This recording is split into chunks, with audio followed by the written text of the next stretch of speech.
Welcome the candidates to the stage, Vice President Kamala Harris and President Donald Trump.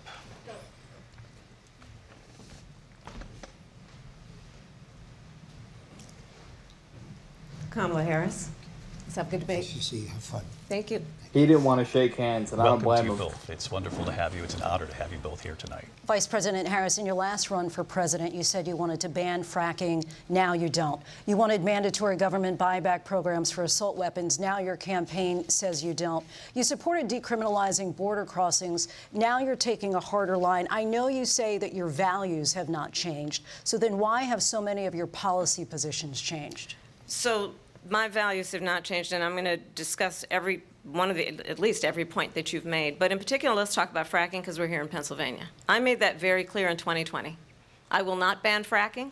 I have not banned fracking as Vice President of the United States. And in fact, I was the tie-breaking vote on the Inflation Reduction Act, which opened new leases for fracking.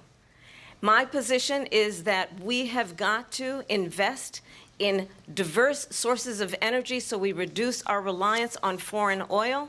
We have had the largest increase in domestic oil production in history because of an approach that recognizes that we cannot over-rely on foreign oil. As it relates to my values, let me tell you, I grew up a middle-class kid raised by a hardworking mother who worked and saved and was able to buy our first home when I was a teenager.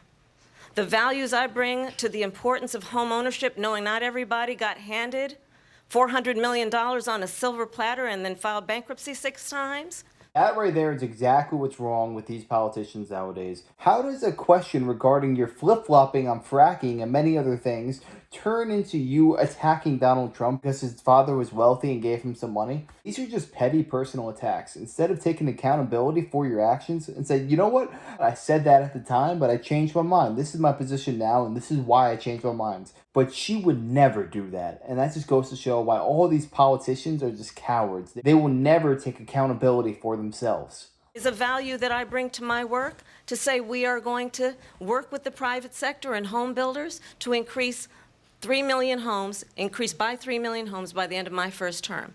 My work that is related to having a friend when I was in high school who was sexually assaulted by her stepfather. And my focus then on protecting women and children from violent crime is based on a value that is deeply grounded in the importance of standing up for those who are most vulnerable. My work that is about protecting Social Security and Medicare is based on long-standing work that I have done, protecting seniors from scams. My values have not changed. And what is important is that there is a president who actually brings values and a perspective that is about lifting people up and not beating people down and name-calling. The true measure of the leader is the leader who actually understands the strength is not in beating people down, it's in lifting people up. I intend to be that president. President Trump, your Well, first response? of all, I wasn't given $400 million. I wish I was. My father was a Brooklyn builder, Brooklyn, Queens, and a great father, and I learned a lot from him. But I was given a fraction of that, a tiny fraction, and I built it into many, many billions of dollars, many, many billions. And when people see it, they are even surprised. So we don't have to talk about that. Fracking, she's been against it for 12 years. Defund the police, she's been against that forever. She gave all that stuff up very wrongly, very horribly, and everybody's laughing at it, okay? They're all laughing at it. She gave up at least 12 and probably 14 or 15 different policies. Like, she was big on defund the police. In Minnesota, she went out, wait a minute, I'm talking now. If you don't mind, please. Does that sound familiar? She went out in Minnesota and wanted to let criminals that killed people, that burned down Minneapolis, she went out and raised money to get them out of jail. She did things that nobody would ever think of. Now she wants to do transgender operations on illegal aliens that are in prison. This is a radical left liberal that would do this. She wants to confiscate your guns, and she will never allow fracking in Pennsylvania. If she won the election, fracking in Pennsylvania will end on day one. Just to finish, one thing so important in my opinion. So I got the oil business going like nobody has ever done before. When they took over, they got rid of it, started getting rid of it, and the prices were going up the roof. They immediately let these guys go to where they were. I would have been 5 times, 4 times, 5 times higher, because you're talking about 3.5 years ago. They got it up to where I was because they had no choice, because the prices of energy were quadrupling and doubling. You saw what happened to gasoline. So they said, let's go back to Trump. But if she won the election, the day after that election, they'll go back to destroying our country, and oil will be dead, fossil fuel will be dead, we'll go back to windmills, and we'll go back to solar, where they need a whole desert to get some energy to come out of it. You ever see a solar plant? By the way, I'm a big fan of solar. She was shaking her head like, oh no, I would never do that. Joe Biden in 2020 did the exact same thing. He said I would never shut down fracking, yet day one he shut down the Keystone Pipeline. These people are straight up liars. They don't care how many people they have to lie to on national television. As long as he gets them back in the White House and gets your vote, they're going to say it. She mentioned a few times in the debate, oh, I'm not Joe Biden, I'm Kamala Harris. Yes, but we all know you guys are not the ones actually running the show. You're just a figurehead for the Democratic machine. And I want to talk about the peaceful transfer of power, which, of course, we all know is a cornerstone of our democracy, and the role of a president in a moment of crisis. Mr. President, on January 6th, you told your supporters to march to the Capitol. You said you would be right there with them. The country and the world saw what played out at the Capitol that day, the officers coming under attack. Aides in the West Wing say you watched it unfold on television off the Oval Office. You did send out tweets, but it was more than 2 hours before you sent out that video message telling your supporters to go home. Is there anything you regret about what you did on that day? You just said a thing that isn't covered. Peacefully and patriotically, I said during my speech, not later on. Peacefully and patriotically. And nobody on the other side was killed. Ashley Babbitt was shot by an out-of-control police officer that should have never, ever shot her. It's a disgrace. But we didn't do this group of people that have been treated so badly. I ask, what about all the people that are pouring into our country and killing people that she allowed to pour in? She was the border czar, remember that. She was the border czar. She doesn't want to be called the border czar because she's embarrassed by the border. In fact, she said at the beginning, oh, I'm surprised you're not talking about the border yet. That's because she knows what a bad job they've done. What about those people? When are they going to be prosecuted? When are these people from countries all over the world, not just South America? They're coming in from all over the world, David, all over the world. And crime rates are down all over the world because of it. But let me just ask you, David, when are those people going to be prosecuted? When are the people that burned down Minneapolis going to be prosecuted? Or in Seattle? They went into Seattle. They took over a big percentage of the city of Seattle. When are those people going to be prosecuted? But let me just ask you. You might ask her that question. You were the president. You were watching it unfold on television. It's a very simple question as we move forward toward another election. Is there anything you regret about what you did on that day? Yes or no? I had nothing to do with that other than they asked me to make a speech. I showed up for a speech. I said, I think it's going to be big. I went to Nancy Pelosi and the mayor of Washington, D.C., and the mayor put it back in writing, as you know. I said, you know, this is going to be a very big rally or whatever you want to call it. And again, it wasn't done by me. It was done by others. I said, I'd like to give you 10,000 National Guard or soldiers.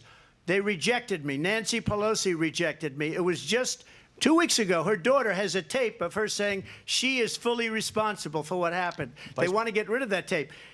It would have never happened if Nancy Pelosi and the mayor of Washington did their jobs. I wasn't responsible for security. Nancy Pelosi was responsible. She didn't do her job. The question was about you as president, not about former Speaker Pelosi, but I do want Vice President Harris to respond here. I was at the Capitol on January 6th. I was the vice president-elect. I was also an acting senator. I was there. And on that day, the President of the United States incited a violent mob to attack our nation's capital. This woman is acting like she was in the middle of the Battle of 1812. She's describing the story like she was dodging bullets left and right. There's footage of the people in the Capitol. They're walking between the ropes. They're getting guided by the cops into certain rooms. I think these people are endlessly repeating this single lie just so it gets ingrained in people's heads and they actually believe Donald Trump is an insurrectionist, when in reality, he was always the person in Washington preaching nonviolence, while all these other Democratic politicians were preaching for more violence during the 2020 BLM marches. They wanted more violence, and Kamala was even bailing them out of jail. I mean, this is such a biased moderating crew, it is unbelievable. To desecrate our nation's capital, on that day, 140 law enforcement officers were injured, and some died. And understand, the former president has been indicted and impeached for exactly that reason. But this is not an isolated situation. Let's remember Charlottesville, where there was a mob of people carrying tiki torches, spewing anti-Semitic hate. And what did Fake news. the president then at the time say? There were fine people on each side. Let's remember that when it came to the Proud Boys, a militia, the president said, the former president said, stand back and stand by. So for everyone watching who remembers what January 6th was, I say we don't have to go back. Let's not go back. We're not going back. It's time to turn the page.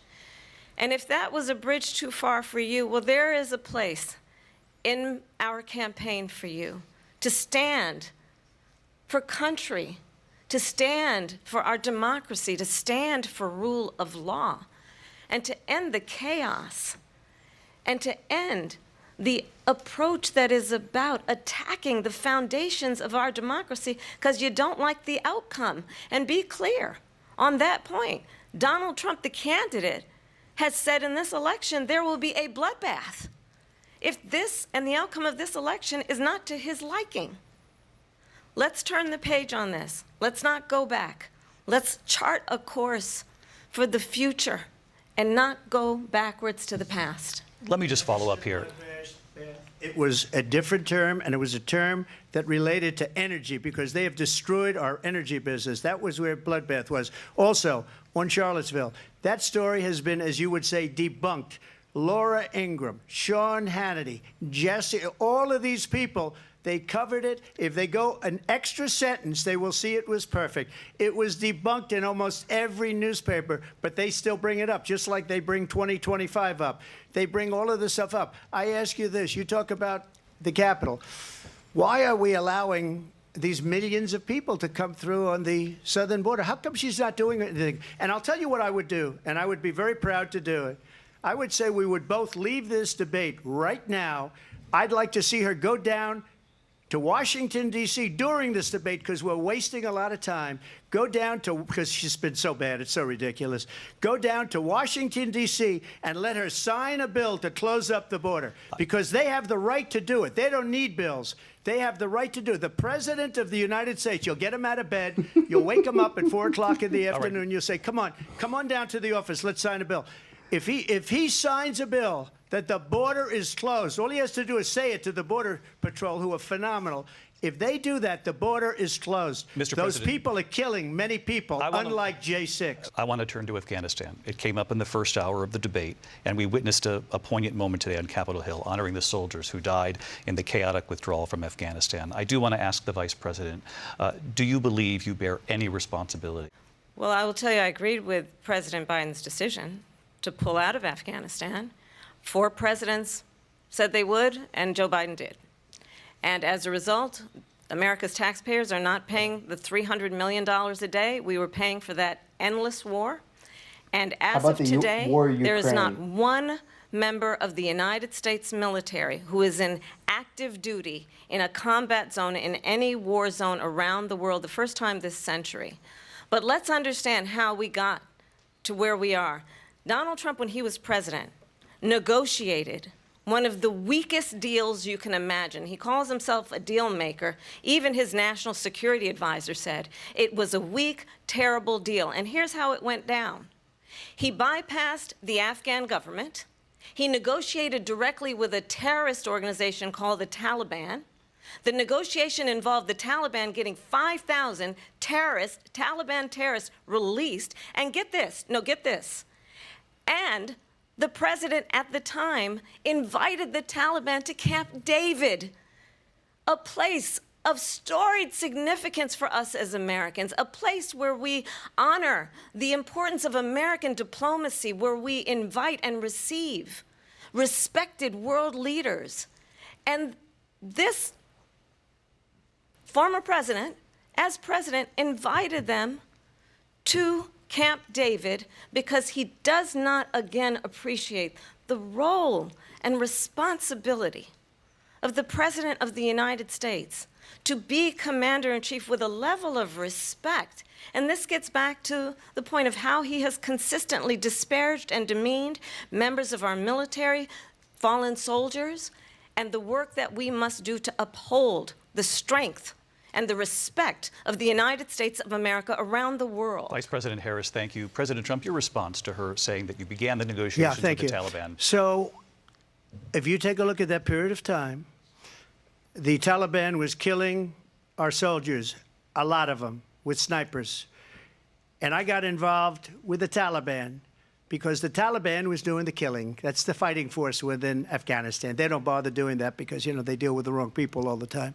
But I got involved. And Abdul is the head of the Taliban. He is still the head of the Taliban. And I told Abdul, don't do it anymore. You do it anymore, you're going to have problems. And he said, why do you send me a picture of my house? I said, you're going to have to figure that out, Abdul. And for 18 months, we had nobody killed. We did have an agreement negotiated by Mike Pompeo. It was a very good agreement. The reason it was good, we were getting out. We would have been out faster than them, but we wouldn't have lost the soldiers. We wouldn't have left many Americans behind, and we wouldn't have left $85 billion worth of brand new, beautiful military equipment behind. And just to finish, they blew it. The agreement said you have to do this, and they didn't do it. They didn't do it. The agreement was terminated by us because they didn't do what they were supposed to do. I want to move on. And these people did the worst withdrawal, and in my opinion, the most embarrassing moment in the history of our country. And by the way, that's why Russia attacked Ukraine, because they saw how incompetent she and her boss are. If you missed the full debate and you only caught this, the thing you have to keep in mind is that this debate was not a debate versus Donald Trump and Kamala Harris. This was a debate Donald Trump versus the two moderators and Kamala Harris. The amount of time these moderators fact-checked Donald Trump on things that turned out to even be true just to make Donald Trump look foolish is incomprehensible. Meanwhile, they did not interrupt Kamala Harris once. Why do you think that is? And the thing that's so interesting about all of this is that back when Trump and Biden debated in June, the fact-checkers were calling out Joe Biden. They were calling out Biden left, right, and center. But how come on this debate, they let it go? They did not interrupt Kamala Harris once when they kept doing it repeatedly to Donald Trump. It makes you think that maybe, hey, they wanted Biden out and they wanted Kamala in this entire time. But it makes sense because Kamala Harris was lying through her teeth all night and she was not stopped once. And yet every single time Donald Trump got a little bit of momentum, he was speaking, they would always kneecap him and say, you know what, that's wrong, that's wrong. And he was right half the time. It really is infuriating to see. I can almost 100% guarantee that these moderators will be voting for Kamala come November, because if you watch this full debate, it was obvious. This was as clear as can be. This is why we cannot have any debates on these main network news stations like CNN, ABC. They simply can't be trusted. Even Fox News. I say if there's a third debate, you have Tucker Carlson hosting, maybe Joe Rogan, Elon Musk. Get some moderates in there who only want the best for America, rather than these neocons who only want war, only want bloodshed, and they simply despise Donald Trump. We cannot have these people moderating these debates because it's not fair. But yeah, let me know what you guys thought about this debate. You think Trump won? You think Kamala won?